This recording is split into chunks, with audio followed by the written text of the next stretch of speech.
दुईजना साथी उकालो चढ्दाखेरि एकजनालाई चाहिँ सास फेर्न धेरै नै गाह्रो हुन्छ। के भयो साथी? सास लिन गाह्रो भयो। अरे इन्हेलर युज गर्दै हो? यो एकचोटि युज गरेपछि त लाइफ टाइम नै युज गर्नुपर्छ त। यही एउटा भ्रमका कारणले धेरै बिरामी सही उपचारबाट वञ्चित भइरहेका छन्। औषधिको प्रयोग नगर्दा उसलाई उकालो चढ्दा, सिधा बाटोमा हिँड्दा र राति सुत्दाखेरि पनि खोकी लाग्ने, सास फेर्न गाह्रो हुने जस्तो समस्याहरू देखिन थाल्छ र त्यसपछि ऊ चाहिँ अब डाक्टरलाई भेट्न जान्छ। नमस्ते डाक्टर साहब। नमस्ते। के समस्या भएर आउनुभयो हजुर चाहिँ? मलाई लामो समयदेखि सास फेर्न गाह्रो भएको छ। इनहेलर युज गर्नुभएको थियो पहिला कहिले? म पहिल्यैदेखि युज गर्दै आएको, तर अस्ति साथीले एकचोटि युज गर्न थालेपछि लाइफ लङ युज गर्नुपर्छ भनेर भनेको थियो। ए त्यस्तो त होइन नि, एकचोटि चाहिँ हामीले इनहेलर युज गर्यो भने चाहिँ लाइफ लङ नै युज गर्नुपर्छ भन्ने पनि छैन। यसले चाहिँ हामीलाई बानी बसाल्छ भन्ने पनि छैन।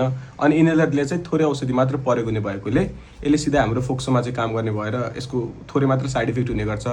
र इनहेलरले चाहिँ दमको लागि चाहिँ एउटा प्रभावकारी औषधि पनि हो र यसलाई चाहिँ जहिले पनि युज गर्दाखेरि डाक्टरको सल्लाह र सुझावबाट मात्र युज गर्नु होला।